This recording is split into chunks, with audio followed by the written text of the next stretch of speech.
Okay, so we're gonna, what time is it? It's 20 of 12? Okay, so we're gonna end before lunch, okay?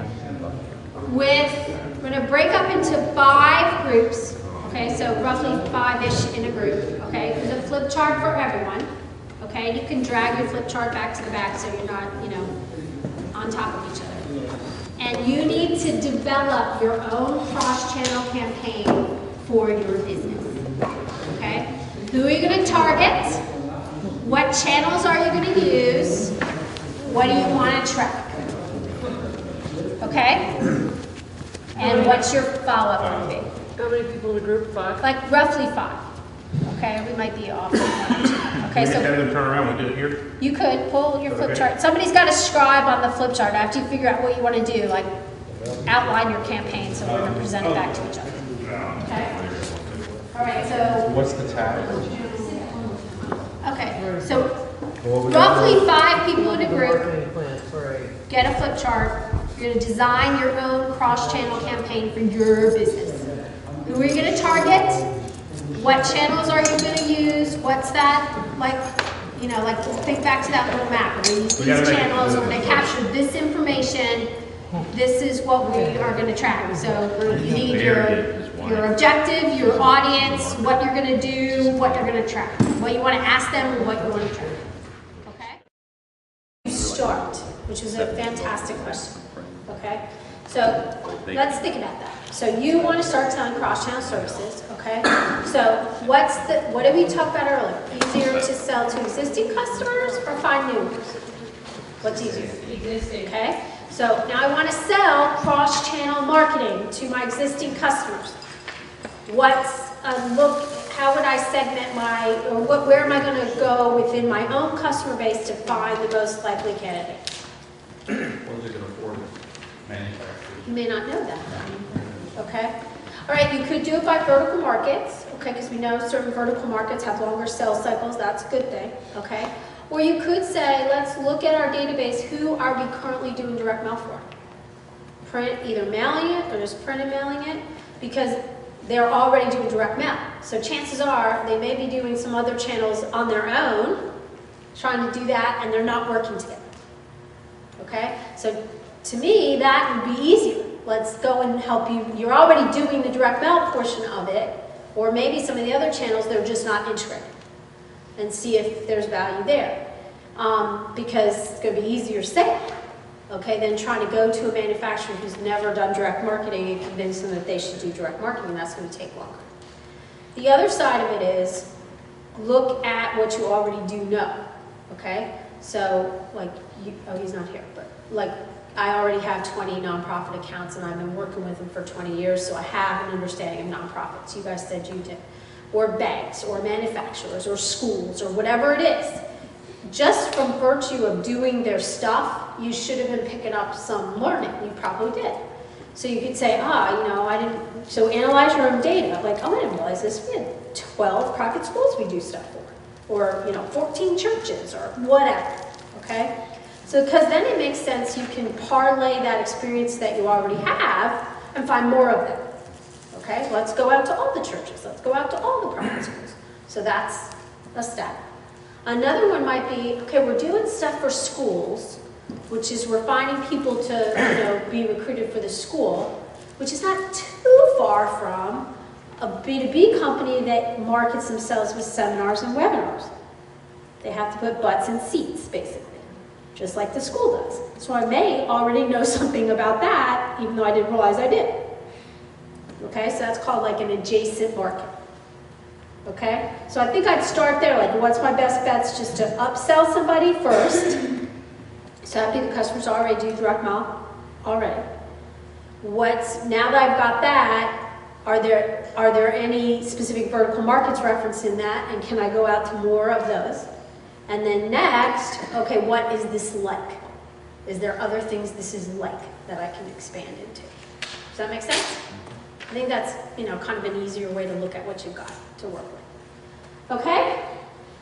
All right, so when we left for lunch, I asked you if you were going to reposition any of those campaigns and be a little less product focused and a little bit more value focused, what would you do? Did anybody niche their chocolate cake have an idea? Did anybody contemplate this at all? Yeah. With ours, obviously, and I think maybe we get a little confused, but obviously since our target market was heating and air conditioning companies, we need to, in our, my question is, what do we put in the YouTube video? We can say these are the ABCs of a cross-media campaign, or we can say something to them about the lifetime value of a new customer or retaining an existing customer, and quantify that for them, because they may not have really thought about it. Okay, now what do you think is better? Both options.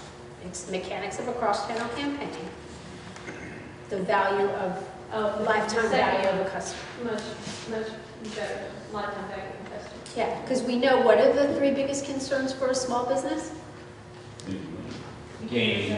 Finding customers, keeping customers, selling more stuff to existing customers. So that's what they care about. So if you put it in their terms, it's about the benefit now and not the thing. Okay, telling them about the mechanics of a cross-channel is giving them features. Tell them about, hey, this is a way that you can capture more prospects, or you can cross-sell additional stuff to your existing customers, or you can prevent cancellations of service agreements. That's about what they need. Does that make sense? And over the lifetime of a heating and air conditioning customer, they're going to buy a new compressor. They're going to do more stuff and really spend money. Well, those companies, those HVAC companies, air conditioning units, hot water heaters, furnaces, humidifiers, air quality things. They do a lot of stuff. So if somebody buys an air conditioning unit from me, I have a chance to sell all those other 4 things, plus a service contract. So you want to look there. Now, the interesting thing about HVAC companies is they actually have a lot of data. They just don't realize they do, okay? Because basically they know who they've sold to, and if they've been around a while, if I put a hot water heater in your house 10 years ago, what do I know?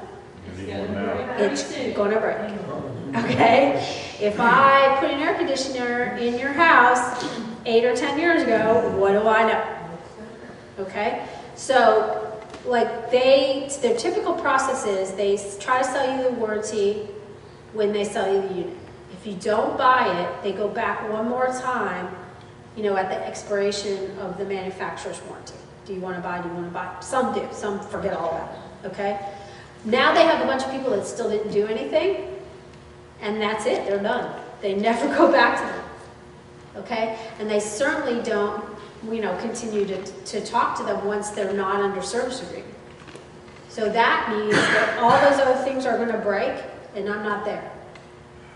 So there's actually some good opportunity inside of those businesses because they have sort of lifetime data. So somebody could pay attention to that. Well, they have a lot of annual maintenance contracts with a lot of their clients too, so they know who they are. They tend to like the spot upsell. So oh, my air conditioning's broken. You come out and then they'll say, oh, we can fix it for $1 gazillion, or you can sign up for a service contract and it'll be half of $1 gazillion. So, that's usually the sales approach. When, there's a good value proposition to be under that service contract from the get-go. We're going to check your system out once a year. We're going to, all that. But they kind of give it the college try when the thing is bought, and then they don't really do a whole lot with it after that. So that's like prime stuff to go after, and they don't all do it. So I would pay attention. If you had any of those guys, that could be a good opportunity. Okay. What looked like contacting? So they contact their customers to re-up their warranty, or? Yeah. Do you do direct mail to get them to re-up their warranty, or to sell the warranty at the end of the manufacturer's warranty? Just sell the contract at the end of the manufacturer's warranty. And then they're not the only industry like that. So people who have that ongoing service contract, just like our lawn care guy from the example earlier, it's better for him if he gets you signed up on a year-round program. Okay? How many customers, when we did that project, that one I actually did myself, and I was like, he wanted to just buy a list and mail out to a zip code. I was like, well, whoa, Nelly, what do we got to work with here? You know, and I said, well, yeah, I have a spreadsheet with all the people we do gutter cleaning for. Yeah, I have a spreadsheet of all the people we do aeration for. I think I have a spreadsheet for all the people that we do fertilizing for. So I'm like, bingo, you know, and so all I did was cross-reference that, and in that first sentence it said, you may already know us for gutter cleaning and aeration, if they were on both lists. If they were on one list, it just said what they were. And then I pitched the new service in the middle, and at the end I said, and don't forget about us for whatever is left. I mean, it was not rocket science, okay, but it worked really well. And he had the data, but you didn't think he did. If he'd have gone into some other printer down the street, he would have said, yep, sure, we can buy a list for $50 a thousand, how many do you want, and print your stupid postcard. That actually was a flyer with a whole lot more words on it than what we ended up with. Okay? So, you know, stuff like that is out there. Best place to prospect for that is look at your mail. Okay? We talked a lot about last time insight, you know, and sharing insight to be able to, you know, kind of get a different conversation. So let's say you get something in the mail and you're like, this is horrible. Okay, so let's say you get that remodeler guy from Scottsdale, comes in your mail. Somebody said they're looking to remodel their kitchen, so he gets that, okay? What can you do? You could go to him and say, I understand you're doing direct mail because I have a piece, but I really think I can help you make this more effective. Okay, so, you know, why not? You know, hey, I was actually considering getting my house remodeled, so, you know, that's why I think I got your piece. And I'm in this business, and I'm kind of looking at this, and I think there's some opportunities here for better results. Okay, would you like to talk about that? Okay, now who's going to say, oh no, don't want any better results, really happy with the bad stuff? I mean, he's probably going to take that meeting. And you're not talking about price. So you guys want to watch out that you're not taking them to the price conversation when you get there. Like, oh, we can do that for. Like, you want to say, okay, well, when you sell a remodel, how much revenue is that typically? Okay? Oh, well, you know, the average remodel is 30 grand for us when we do a kitchen. Okay, so what does that tell you? I know the value now. If I get him 2 more sales, I made him $60,000. I don't have to charge him $600 for that. I can charge him a lot more to make for if he's going to make 60. But that's like, okay, so if you got some more leads, that could equal a lot more revenue for you, right? You know, like, so that's a different conversation than, oh, we can do direct mail at X price. You know, so that's a good thing to do too, is look at what's coming across your desk in your house and your home mailboxes. Okay? All right. So I don't know if this is, oh, it is. Okay. So we're going to talk about objectives. You guys did a pretty good job on the exercise, on the objective side of things. Okay, so we clearly beat this horse to death, but gain new customers, cross-sell with customers, keep customers. Basically what most small businesses and businesses in general care about, okay? Oh, and then the fourth thing, don't forget the fourth thing, which is, you know, doing that cost effective, okay?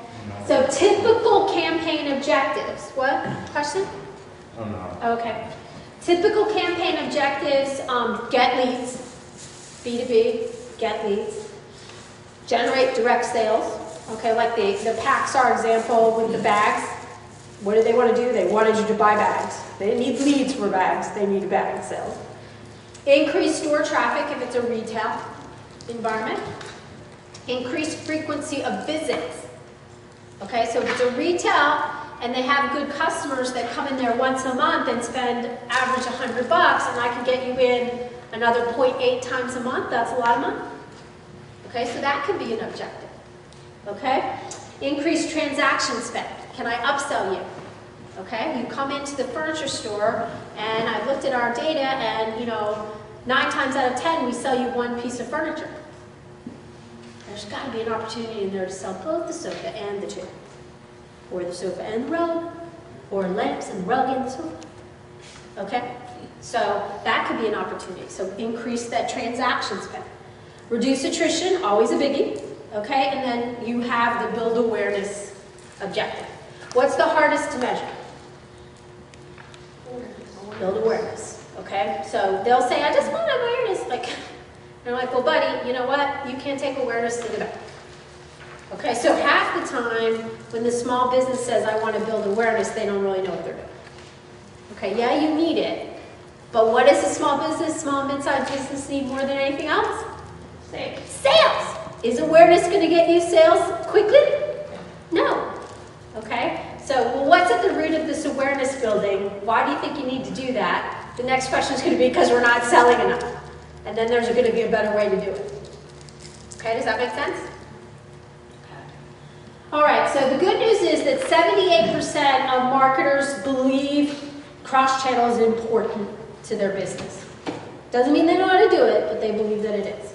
Companies with customers with diverse buying criteria means that you must, send them targeted marketing messages that address their specific needs, okay? So go back to the nonprofit. The nonprofit does disaster recovery, they do blood drives, they do this, that, and the next thing. Like I can't say, here's all the millions of things that we do. The piece is gonna be too long. So if I can narrow that down, I'm gonna have better response. The HVAC company, you know, we do different pieces in there. I may get better response if I work on one at a time, okay? And if you have a lot of different things that you do, it's oftentimes easier to focus on one, okay? And we do this, and we do that. You know, it's hard. So maybe saying, I'm just gonna focus on, like go back to the lawn thing. I didn't go, here's a block with everything that's good about aeration. Here's a block with everything that's good about gutter cleaning. Here's a block with everything. I focused on selling the contract, and then we just kind of added, and by the way, don't forget about the other stuff. Okay, but if I'd have tried to get all of the value proposition in there for all of those different services, it would have ended up too big, too much to look at. I wouldn't have known what to do if I was the recipient. So a lot of times narrowing down the focus is a key element for success. Companies with weak value propositions. Can anybody give me an example of that?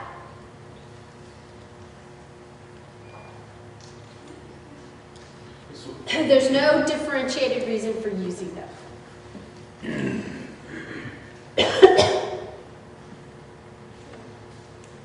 A lot of printers fall into this category. Okay? You're not really unique. Okay? Everybody does what you do. A lot of people do what you do. Okay?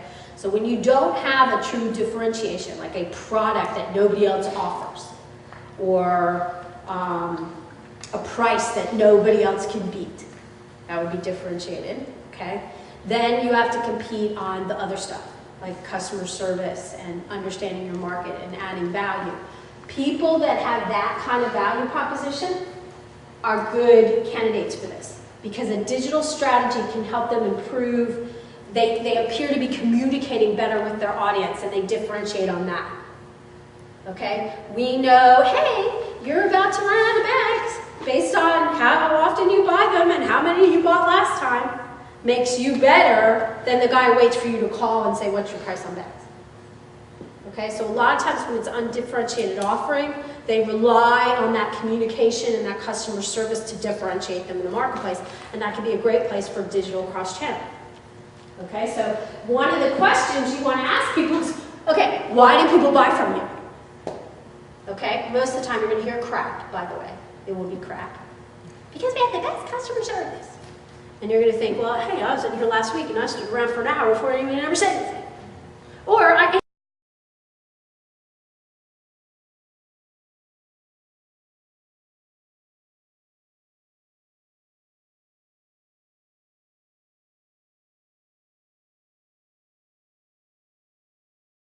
a couple of weeks ago and it tastes like crap. Okay, so people always think we have great customer service, we have a terrific product, and they don't necessarily. Okay? And that goes back to, you know, the best campaign in the world, but if the pizza is horrible, you're not going to get people. You might get them to buy the first time, but they won't buy the second time. All right, so let's look at expectations for this. Okay, so we talked about the union. And he's sitting at 2.8 and he's freaking out because he doesn't think he has good response. Okay, so let's look at that. Direct mail to existing customers, average 3.4. Okay, this is coming from another study. Direct mail to prospects, 1.2. Okay? So if that's your average, what does that tell you? Somebody got 3 and somebody got 0.02. Okay? Email, 0.12. Not even a percent. A tenth of it. 27% open rate and 4.5 click-throughs. Okay, so the union campaign, his click-through right now is at 52% on click-throughs. Okay? Telemarketing to a house list, good, because you basically beat people down. So that's why nobody wants to answer their phone. 12.95, telemarketing to a prospect list, 8.21, but you can't do that too much, can you? Do not call lists. Okay?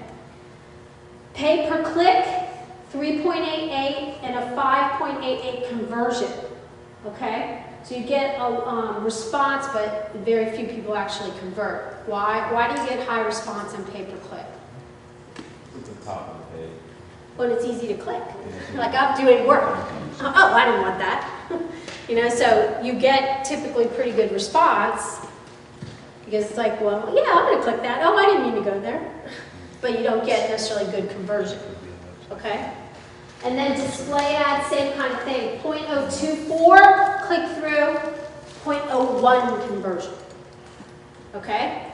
So when you're thinking about direct marketing, like this is the kind of stuff you have to have in the back of your head. This is what they're getting. Okay? So that's not all that great, is it? Okay, so if we can improve that, even a little bit, you move that needle even a little bit, it has big payoff. Okay, so here's what I was going to say, prospects like that might be good prospects. Organizations with products that have a longer sales cycle. Okay, because you need more touch points to keep them going. And so doing cross-channel strategy is good. Touch them with direct mail, touch them with email, learn something about them, touch them with another email, learn something more, send something in the mail. Like, there's a lot of touch points, they have a long decision-making process, good prospect. Organizations that send transactional statements and have cross-selling opportunities may not work for you guys because we talked about that. That's that trans promo thing. You need a couple other things going, but they could be good. Companies with distributors, dealers, field sales personnel, and franchisees.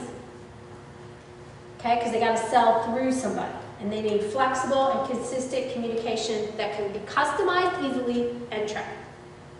Okay? So any of your customers have direct sales forces? Are they anybody with a national sales force? So you got remote sales offices that you know of. How would you find that out? Look on their website. If you go to the website and say locations, they'll pretty much tell you.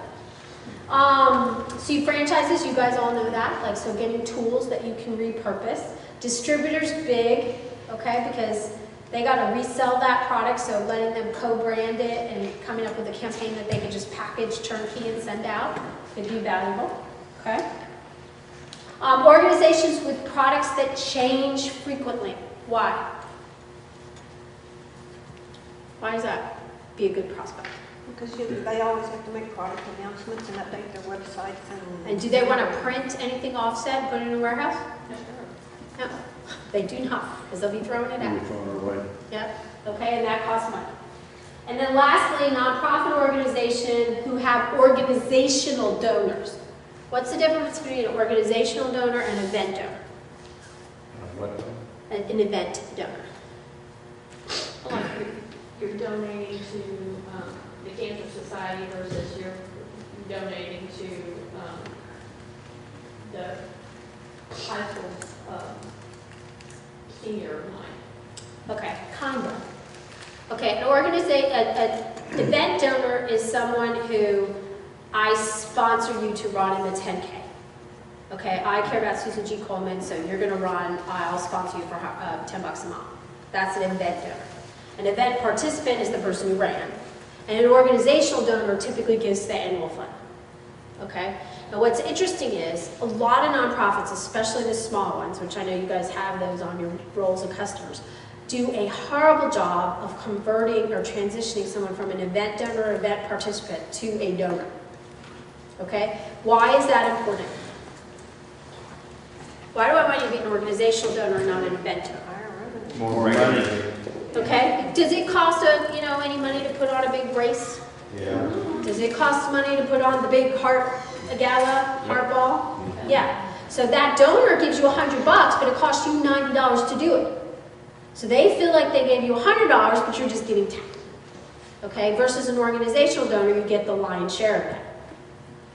Okay, so a lot of times talking to, same customer with the union, he's talking to an organization that's like focused on getting children to read.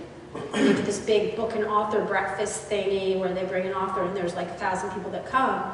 And so I was like, he's like, yeah, so he's making a lot of money on that. I said, well, we could be making money, and he's clearly creating some awareness. What's he doing to get those donors turned into annual fund donors?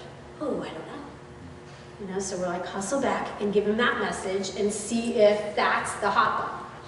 He's got thousands of people that he needs to turn into regular donors if he wants to do a good job of this. Okay? So that could be another. So all of those I think it was 3, and so those 5 categories of companies are going to be good prospects. Okay, so we talk about what can you do to get started. Look at your customers. They fall into any of these categories. Okay, so basically businesses need to acquire, retain, and grow, and you guys need relevant services to offer marketing and marketers and consumers. So it all works out perfectly. Okay, so why do we want to do a multi-channel campaign? Because marketers have to work hard to connect to their customers today because there's so much noise out there, and you can help them. So how are you going to help them? So let's take a company with a national sales force of remote salespeople. Keller, What? Keller Williams.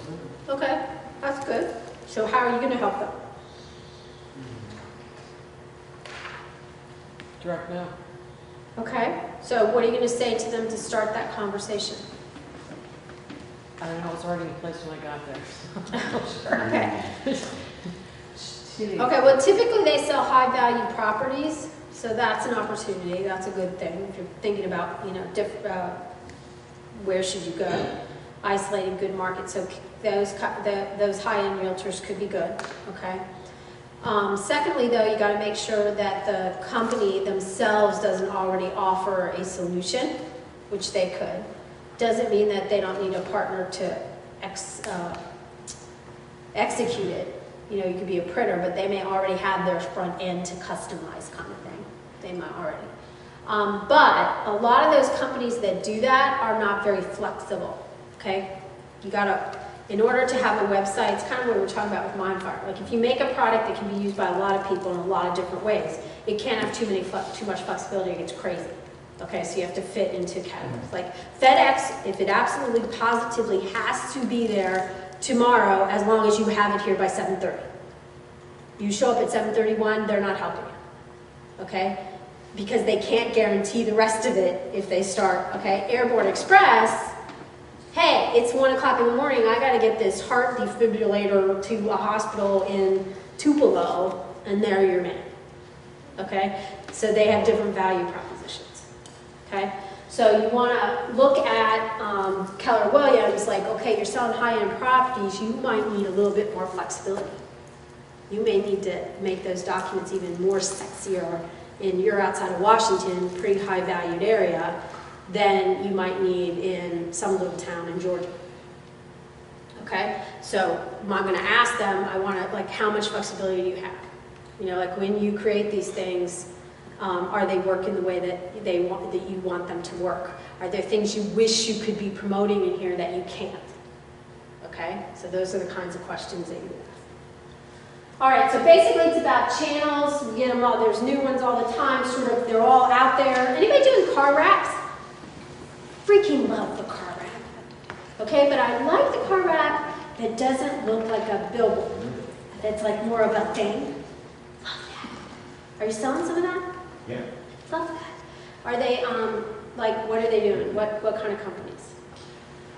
Well, funny, we've already been talking about it, HVAC. Oh, okay. We've done, what's that? Jurassic Park. Yeah, well, we did that for ourselves, actually. My sales rep's car, we wrapped to look like the Jurassic Park Jeep. Oh. And in Utah, it was as much a fish out of water as you ever saw. I bet it So- was.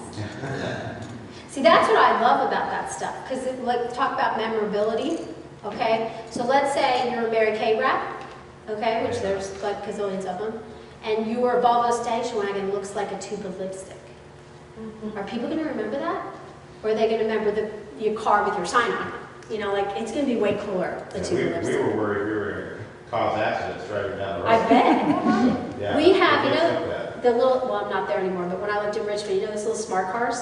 The HVCA company that was kind of across the way from us wrapped the little smart car to look like an air conditioning unit.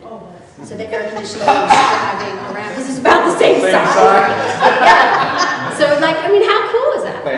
You're not gonna forget that. Okay, so I love the vehicle wraps. I just think that, you know, that is like so cool. Okay? So anyway, you got all these channels, everybody's using, they get a new channel tomorrow, and now they're like, oh, should we wrap the car? Like, every day there's a new thing for them to spend money on, okay? So you always want to start with what's the strategy. So let's go back to the car wrap. What's the strategy with the car wrap? Remember all the different strategies, awareness, generate leads, cross-sell, traffic. What's the objective with the car wrap? What? Brand awareness. Brand awareness. That's a good one for brand awareness, okay? Because you're going to drive around, you're not going to forget about it, but you know, I can't really put a QR code on the car as it's driving by, so I'm not going to get like lead qualification. Okay, that'll be trickier. So that would not be my, if I wanted to do a vehicle wrap, I would not have lead generation as an objective. But awareness, it's a good one. Yeah, and I vouch for both of those. That's exactly how they work. What? They're fantastic for brand awareness. In the case of our one that we wrapped for our sales rep, we got some lead generation from it, but it was not the ideal way to get lead generation. But it was phenomenal for creating awareness. I had people a year later, oh yeah, I saw that thing driving all over town. Mm-hmm. So Now see, that would be, now here's what I would do with that segue. But that's a great social media campaign. Where's the Jeep? yeah, Okay? Like text when you see the Jeep, or, you know, like, where's the Jeep now? And like, go to our Facebook page, you know, tell us where you saw the Jeep last and enter to win a $50 gift card or whatever. You would get people come in, you know, and doing that. A client of mine out in California, they had this horrible mascot. His name was, and I kid you not, Prince Perfect. P-R-I-T-S. P-R-I-N-T-S. Prince Perfect. Get it? It's a printer. Okay. So he was a bunny rabbit with glasses and a printer's apron, and they thought they modernized him when they took the loop out of his hand and put a cell phone in his little paw. Okay, so I was working with him, like, guys, the bunny's gotta go. Like, they're trying to turn themselves into a marketing services company. So I'm like, I love the bunny, I know you love the bunny, but the bunny's gotta go. So they basically came up with a great campaign, and I just kind of started them. They did it all themselves. Retire the bunny. So the bunny went on sort of a farewell tour. They made a large format cutout of the bunny, and he was seen around town, and they got their customers to play in, like you could go to the ice cream, they had an ice cream company that was, so you could go there and get free ice cream, the bunny was there. Like they drug this on for like 6 months. And then ultimately the bunny, and they got a whole bunch of people who were Facebook friends now because they were following the bunny's retirement. And then when the bunny finally went off to retirement, they did a big contest where the bunny wanted to leave $10,000 to a nonprofit. So you had to nominate nonprofits, and you had to, you know, like they had to apply and all this kind of stuff. So it was a big, cool thing, but it worked out great. It was very cool. Okay, so that's what you could do with a car. Okay? All right, so it's not just about the tactic, it's the marriage of the tactics and how all the tactics work together. So now we have your cool car, combined with social media, we have people coming on the website, we're figuring out who they are, and then we can do lead generation to them. Okay? So it's how things work together. So this is a cool one for American All-Stars basketball team. Okay, so it's kind of a Harlem Globetrotter-y thing. It's called the American All-Stars. And they wanted to reach prospective audience, you know, finding audiences to come to their games was beginning to get difficult. So they want to communicate with fans and expand the existing base. Fill seats. Okay? All right, so they came up with an integrated marketing campaign that had direct mail, online Pearl, email, print ads, and mobile texting. Okay? So basically, there's what your postcard looked like. They got a list for what they consider to be their target audience. They used variable data. Michael's All-Stars now was personalized the URL. And the phone number, I think, somehow was incorporated in there. And then you could follow the bouncing ball when you got to the landing page, and you kind of an interactive campaign. Okay, so here's what the landing page looked like. There's the survey page. How often do you go to games? Would you come to games? You know, questions like that, because I'm qualifying the opportunity.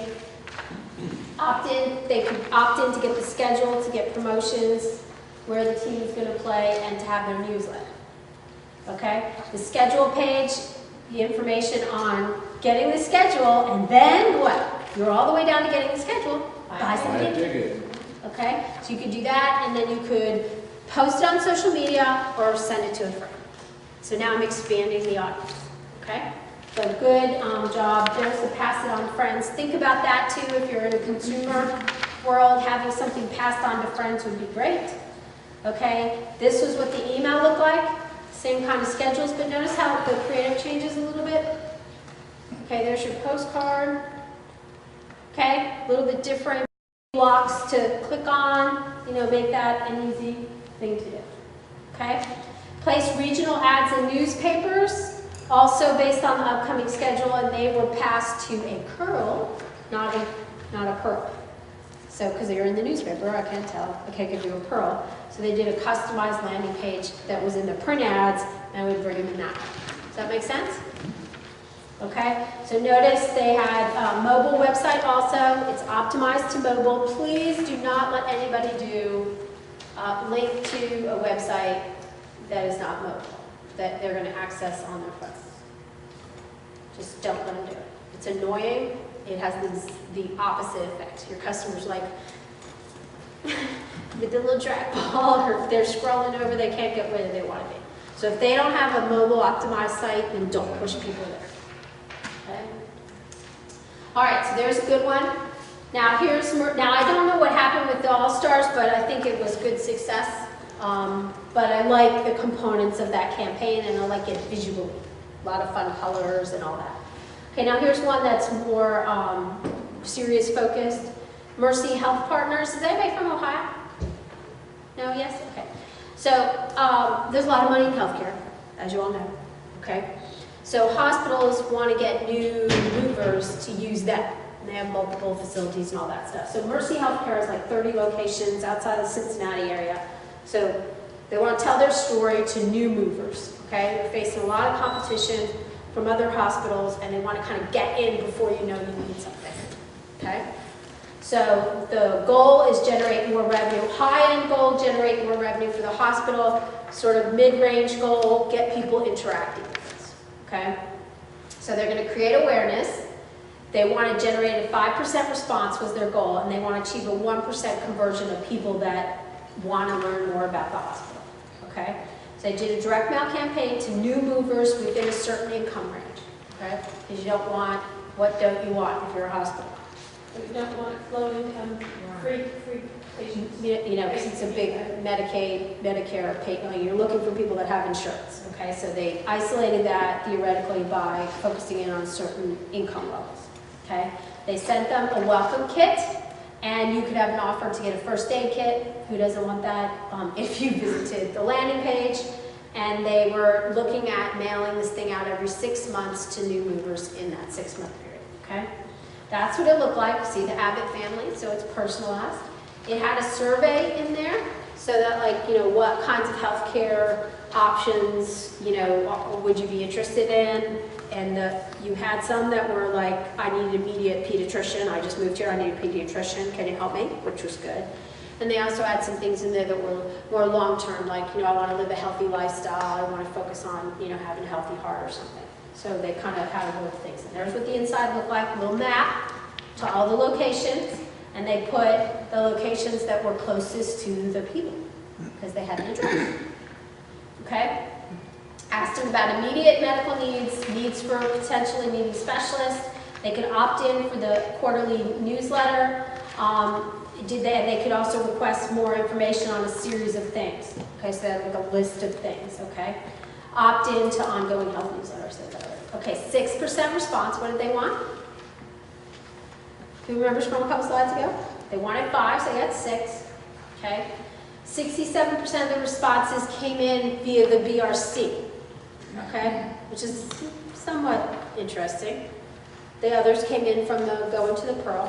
Okay, but here's the amazing thing. Now remember, these guys are going to need a hospital theoretically. They're new movers. 33% or 639 admissions from the responders. So 50% of the people that actually said, let me send in, here's some information I need on the healthcare or visit the landing page, 50% of them actually ended up getting admitted to the hospital. Where is this that many people went to the hospital? Well, you know what? Like, I can't speak to everybody, but I've spent most of the last 5 years of my life in and out of hospitals. Not for me, but for my kids.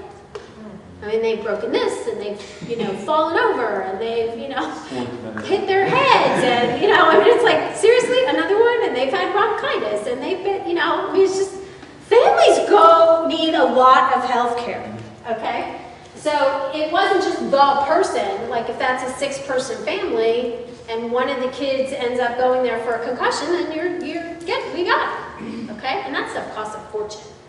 Okay, so they did that. So for every dollar they spent on the program, Mercy Health Partners earned 37.50 cents, $30.57 in revenue. Do you think they're happy? Okay, but then it gets better. Okay, did I put that there? They then went, is that in here? Oh shoot. Did I put the 1.5? Oh, there it is. The generated 1.5 million in revenue. And then they actually had, they looked at it long term, because I know everybody that I sent to who didn't respond. Okay, but I could compare future admissions to just the people that got the mailing, and it went up to like 5 million. Okay, so I didn't necessarily respond, but when I needed you, I knew who to go to. Okay, so this is a PODI case. If you have a hospital, I mean, you just don't get any better than this. Okay? So they spent some money. It's a full color, big piece. But heck, when you're going to be making that kind of money, if the return is there, it doesn't matter necessarily what the cost is. Okay? So the best practice was follow the program. List sources were narrowed down. I didn't go to everyone. I went to everyone who could afford, to come here and probably had insurance. They did test several sources for that data, several list providers during the campaign run. Movers have a high probability of needing medical providers, so the inference was pretty logical. They had multiple response mechanisms, the BRC and the Pearl, which is good. The more response mechanisms you have, usually the better the response. Okay? And then they gave them the chance to opt in for ongoing communication. So think about their overall marketing. If I have you opted into the newsletter, do I have to send you a big ass fancy direct mail piece all the time now? No, I don't. So I reduce my cost now of marketing to you. Okay, and I'm going to stay on your mind, and I'm going to end up with you coming to my hospital. So really good one, that's a PODI case. So was the magnet mailed to them initially, or was that something they had to respond to get the magnet? Did it say? It said something about a refrigerator magnet. It said it twice. It said, like on the first page, and just this page here, it said something about it. I feel like So welcome kit. Welcome kit, that's what it was. I think the magnet, because think about that. Okay, I want When to you create get awareness. murdered, The magnet was in that initial piece. Okay, because now you're going to stick it up on your refrigerator, and when the kid, breaks his foot, you're going to know where to go. Okay, so that was that, but the kit you didn't get until you visited the Pearl or sent in the BRC. Then you got the little fulfilled first aid. Okay, so that makes sense. So the Think people about that didn't respond to the magnets, they stuck it on. Yeah, they still knew about it. Yeah. Okay, so perfect. So that probably helped the 50% get to the hospital. What? That probably helped the 50% get to the hospital. Yeah, exactly. Because if it's sitting in your refrigerator. Where do we go? Like if you're new, I mean, I just went through this because I moved to Memphis. It's not easy to find healthcare providers. I mean, they were ridiculous. Like, you know, oh, we're not taking new patients. I mean, well, see, what do people who are sick do around here? You know? So stuff like that. So integrated cross-channel approach, you know, the people got the relevant content, you're new, and here's information about health services that you're going to need in a new area. They created the engaging conversations and allowed them to capture some information, because remember, they could opt in, I would like some information on diabetes, or I would like some information on heart health, or whatever. So now they knew what else to send them, okay? And that gives you better ROI, and you get to accomplish strategic goals, which in this case was more revenue for the hospital. Okay? All right, so now we're going to try this yourselves, because some people are getting tired again. Note to self, Jay, next meeting, carrot sticks and radishes for lunch. Okay? All right, so we're going to break into our same groups. So we had 4 groups, right? Okay. Just go out. What? Break up into, you can do your same groups, okay? And let's just take the top 4. So group 1, which is over here, you have a minor league baseball franchise. Okay? Group 2, you have a restaurant. Group 3, you have a hospital. I'm not going to give you a hospital. Oh, come on. You have a private high school, and you're calling the dean of students. So this is about getting students, not raising money. Okay? Free college. And the last group, you have a okay? We have one. All right, so now, based on, here's your challenge, based on everything we've done so far today, you want to get a conversation with these people and hopefully sell them cross-channel. So what insight from all these millions of slides that we've had are you going to share with them to get that meeting? Okay, so that's the first thing you have to decide. Secondly, what marketing challenges do you think they have, based on what you know about going to a sporting group or eating at a restaurant or using a bank, okay? And then what questions would you ask them to isolate the need, to get them to say, yeah, you know what, maybe we could use some help with that, okay? So I want at least 3, and you can have extra credit if you can think of more, okay? So questions you're going to ask when you go meet with this customer to see if you can get them to say, yeah, we got a problem with that. Okay? Does that make sense, everybody?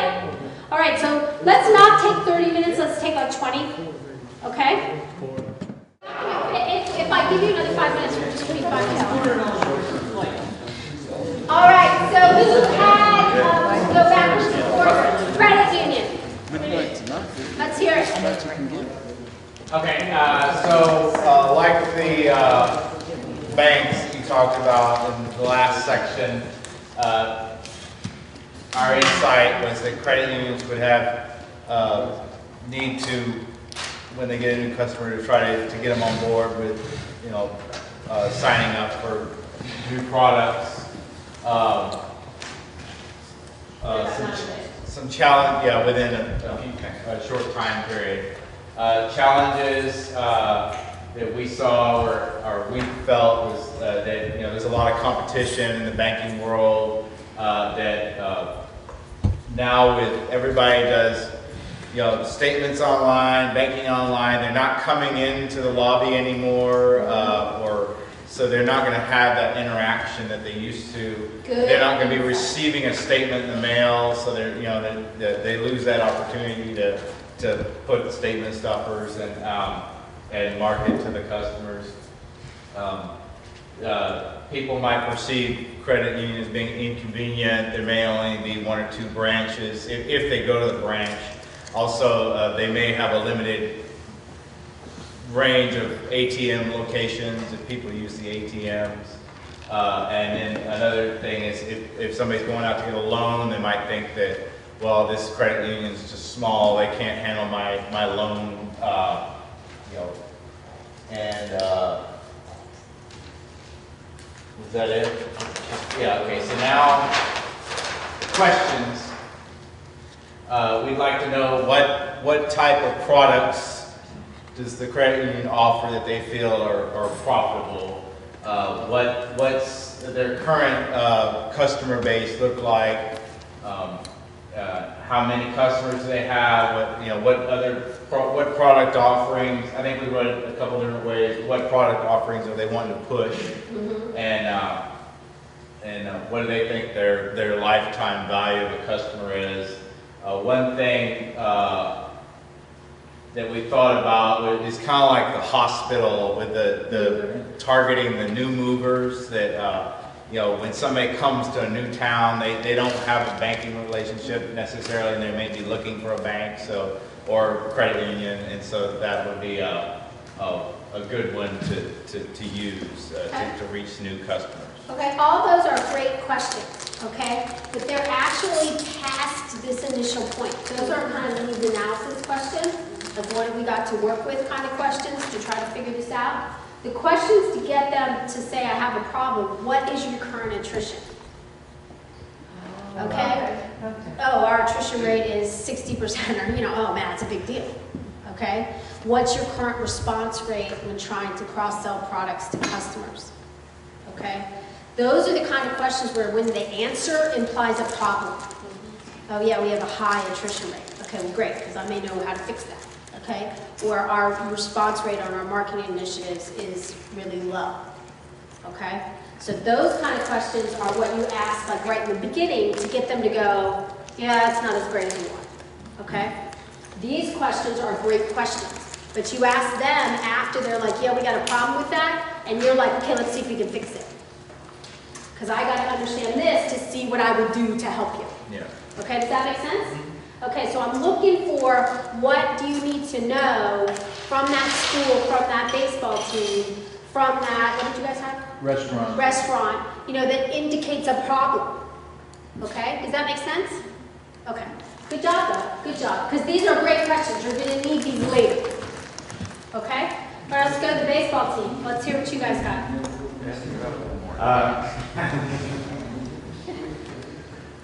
All right, well, for us... So hot in front of this TV screen. It's like an oven. For us, the hardest part of the thing was just identifying the very first question. Okay. How do we get the meeting? Okay. We felt pretty confident, and maybe you'll correct us, once we got into the meeting, some things that we could do Okay. to kind of get it rolling along. But what we came up with, as far as getting the meeting, we would kind of profile our competition, learn best practices, and not necessarily competition. Competition might be another minor league team, but it might be anything that's competing Any other for- entertainment. That's exactly right. Mhm. Yeah, it could be football, it could be basketball, it could be Go movies. movies, it could- pop-pop. Yeah, exactly. Yeah. Who's taking their customers? Okay. Or where are they drawing their customers from? Okay. But we would need to demonstrate that we could improve their current processes. What are they Okay. doing right now? Do you really need to demonstrate at that point? Okay? All you have to do at that point is illustrate for them that there could be a better way. Right. So use some of those examples that we've been talking about to say, hey, I don't know about all that yet, all the rest of those questions, but I do know some people are doing a much better job of this. Okay? Yeah. Do you think there's opportunity for you to get better? Yeah, I do. Okay, now you start asking those kinds of things. So I gotta see what's in there. Okay? Now, keep going. Okay, so we started, and I don't know if I've got all these bullet points in the right areas either, but we started thinking to ourselves, trying to anticipate what some of their needs are going to be, defining who their demographic is. Minor league baseball team, they're going to have issues with how do they attract a young crowd. Mm-hmm. I have 3 boys, 2 of them teenagers. They could have less interest in a baseball game. What's wrong with that? And so, but yeah, I mean, so you've got these new generations coming in, Mhm. and how do you, and that's going to lead us down to one of these questions here. How do they stay relevant? Mm-hmm. And so, some questions that are going to come up, and that's also going to be some marketing challenges. I'll just kind of flip down to that real quick. Some of their marketing challenges might be their short-term sales, maybe it's their long-term sales, their season ticket holders, Mhm. things of that nature. So try to flesh that out. what are their marketing challenges there? We talked about how to attract youth. What happens if they're a bottom feeder team? They're not putting too many wins in the win column. The Houston Astros, maybe? What's that? Yeah. Yeah. So how do you bring fans to the stands when that's happening? That obviously affects any team in any sport at any level. How do you make or keep the experience affordable? You probably have a different demographic that's going to be coming to these games than the ones that are going to the major leagues, so this is going to have to be something where you have to keep affordability in perspective. And then what are their abilities to tie it in with merchandising and concessions, and how is that working now, and how could that be improved upon? And so if we could flesh out those challenges, some of the questions that we would ask to try to do that would be to help see if we could get them to identify for us what is the lifetime value of a fan, and then how to stay relevant. Who is an ideal fan? How would they? I think we would go into it thinking we know what an ideal fan would be, but maybe they're going to give us a different answer. So we can't just assume that we have that information. Who are the people actually buying the tickets? And then again, with the merchandising and the season tickets, how are those tying in? We may think that they want to fill the stands with single game tickets, but maybe their push is going to be, we want more season ticket holders because it's a bigger transaction. We secure them for the whole season. That's exactly. And, so these are the types of questions that we came up with to pose. Again, great questions that needs analysis. Okay, so these are great questions. Okay, you guys, we turn you into marketers, and now you want to do everything. I love it. Okay, these are all great questions. They're great questions. Okay, so and you're on the right track here, but conceivably going in for this first meeting, I can tell you what's going to happen. You're going to take 72 pages of notes, and then you're going to get to the end and be like, okay, it's been a great meeting. Thanks a lot. Because you're not going to know what to do. Because it's like too much. Okay? Now, eventually you get all this, okay? But when you go in to first sell something, focus on something big. Okay? Now, what do you think they make the most money on? Concessions, beer. They make mine, season ticket holders. Okay? And season ticket holders are probably second. What's the first thing? Boxes. The skyboxes. Okay, even the minor league teams have those like corporate boxes. They make lots of money on that. So I think they make money on season tickets. I think they make money on corporate things. And then lastly, it's a whole lot harder to sell 6,000 individual tickets. So that's harder. Okay, so I'm going to start with those things that it's a smaller piece of the, or a smaller endeavor. Okay, so what's a question I want to ask them to get them to admit to a problem? All your boxes. How many boxes do you have? Have you sold all your sky boxes? What was your renewal rate on your sky boxes last year? What's your renewal rate on your season ticket packages? Oh, it's only 20%. It's only 60%. Whatever it is, there's opportunity in that. Okay? Because if it's low, then they have to keep marketing to sell more of it. Why are you having attrition? I sold you already. You've been a customer, and now you have to go find somebody else because you left. So those would be the questions that get them to admit a problem, and then you guys start asking all this so you understand how to fix it. Does that make sense? All right. But good job, you guys. You're all good about this. The other thing was that, like, getting young people, make sure there's no other, that can be a need. Like, you could go to somebody and they'd be like, we need a younger audience, okay? But make sure that, because that is a longer horizon, for me to get enough young people who then develop enough lifetime value that I actually get a bunch of cash from it is going to take a while. Versus, I just sold 3 more boxes at 20 grand a year. Done. Okay? So, like, it's okay to do that, but make sure they don't have any other more pressing problem first. Does that make sense? Okay, but good job on that. Like, you're showing that you're understanding and you're trying to get to the bottom of what's going on, and I love that. Okay, restaurant. You named your restaurant. We named our restaurant. Oh, cool. Luigi's, what is it? Ernie's. Ernie's.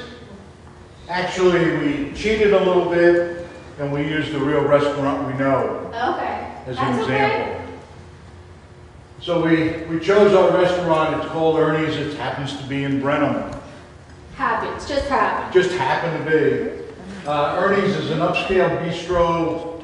Brenham is kind of a tourist town, but there's a lot of locals that you have to depend on for your regular trade. They have great food, they have a good menu selection, but the tables are empty. Ooh, okay. Okay?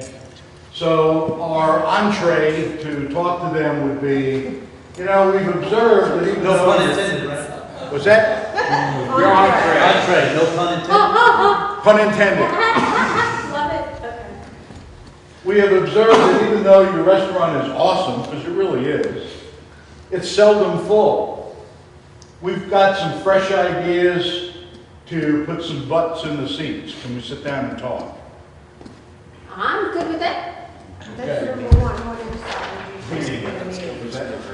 Okay. So what is the insight, like if you, what's the insight that you would share? Like that's a good opening, you may not even need any because you have some personal experience with them, so you have some credibility. But let's say you didn't. Let's say you didn't know if they had people come in or not. What would you use for insight?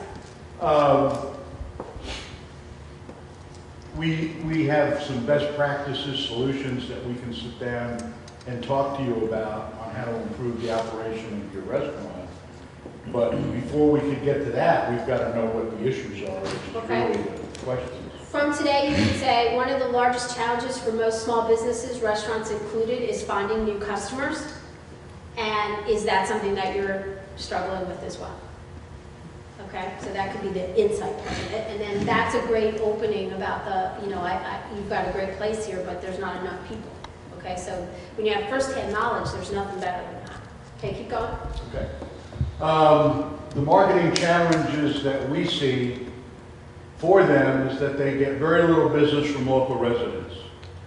And in a tourist community, the tourists are there only on weekends. Oh, so you get no lifetime value. So yeah, there's little return from the local Okay. residents. They have a major identity crisis. They don't really know who they are anymore. They've gone through a couple of management changes. Tacos and crepes. Yeah, it's like, you know, they're upscale one day and cafe the next. Okay. So they have kind of an identity crisis, even though the name hasn't changed. Okay. They have very inconsistent operating policies. If you want to go to eat at Ernie's, you go, what day is it? It's Saturday. What are their hours on Saturday? Well, that was their old hours. What's their new hours? It's one of those. They have no marketing presence. They have a website. It's kind of a nice website, but it's static. They do very little marketing, very little presence in the community. Okay. They got money problems. There's not enough, you know, there's not enough people in the seats. Yeah. So, With you know, empty tables, that's gonna happen. it's like, gee, are we going to be able to open tonight? And their website is outdated. You know, they have a nice presence, but it hasn't changed. So, the questions we want to ask them are, one of the questions would be, in a typical restaurant, how many turns are you getting a night? They're not getting any because they never fill, you know, one full seating, okay? Okay. So that's easy. But one of the questions would be, are you satisfied with the amount of business you're doing? Obviously, the answer is going to be no, but we need to ask the question anyway. What are they trying to reach? We want to hear from them what they perceive their own problems to be. Discuss what marketing activities have you tried and how have they worked. What have you done? What's been the return on that? So at least we know where they're coming from. One of the biggest questions to ask them is, what do they really want to be? It's hard to put together a campaign and the materials and the different media to support that if we don't know who they want to be. Correct. And then the big thing is, how much can they commit in terms of financial? What's the budget? What's, Okay. you know, and not in hard dollars and cents, but do they have adequate funding to support a way to reinvent earnings? Okay, I love this for a lot of reasons. Okay, this is your pain question, number one. Are you satisfied with the current sales? Okay, that gets them to say, no, it sucks. Okay, these are all great needs analysis questions, excellent. Okay, so notice the divide here. I gotta get them to say, yeah, we're not happy with that. And then I gotta ask the detail to figure out how to help them.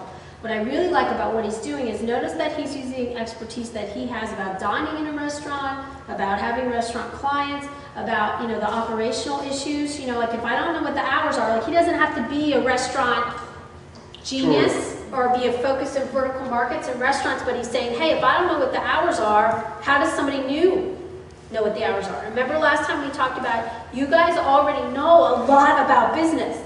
You know that if you open at 10 o'clock some days and 8 o'clock the other days, somebody's going to get confused.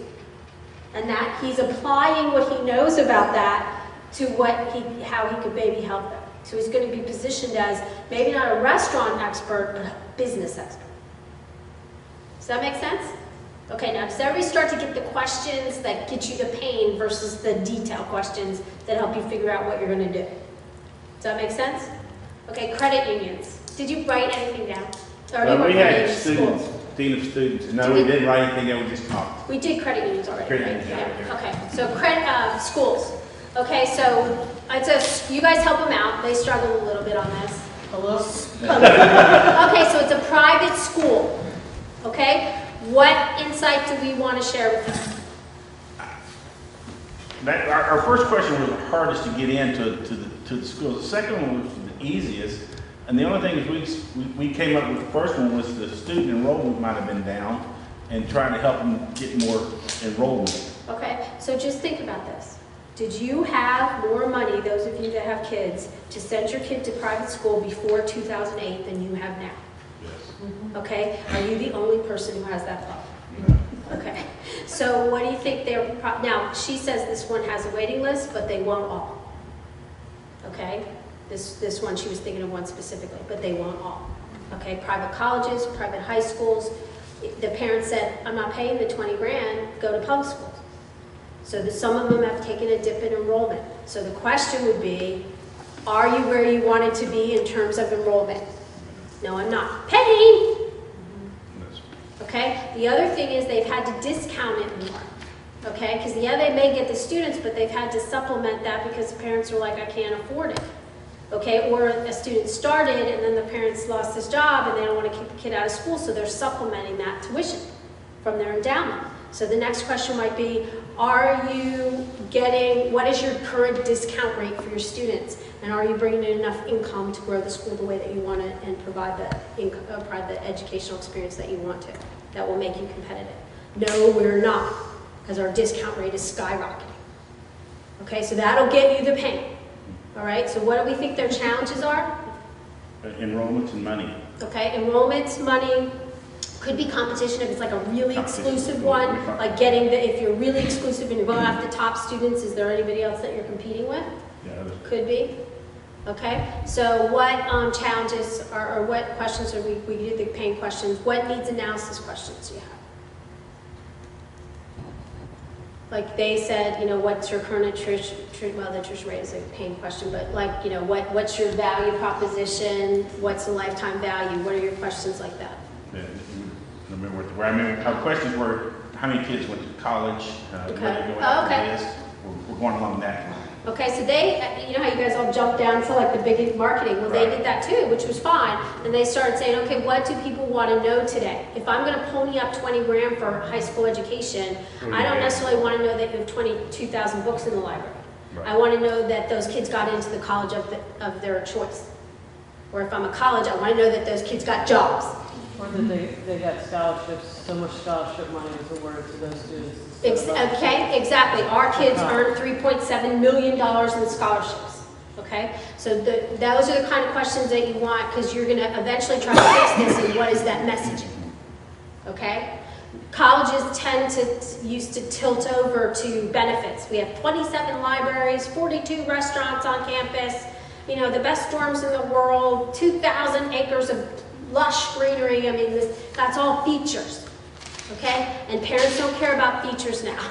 They care about results. Can you get a freaking job when you get out of this school? So you're noticing them switching their marketing to, you know, X percentage of jobs within 90 days.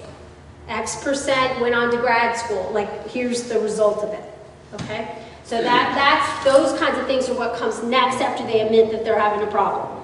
And you try to find out, okay, what do we got to work with here? Okay, does that make sense? Okay, so good job. Okay, good job.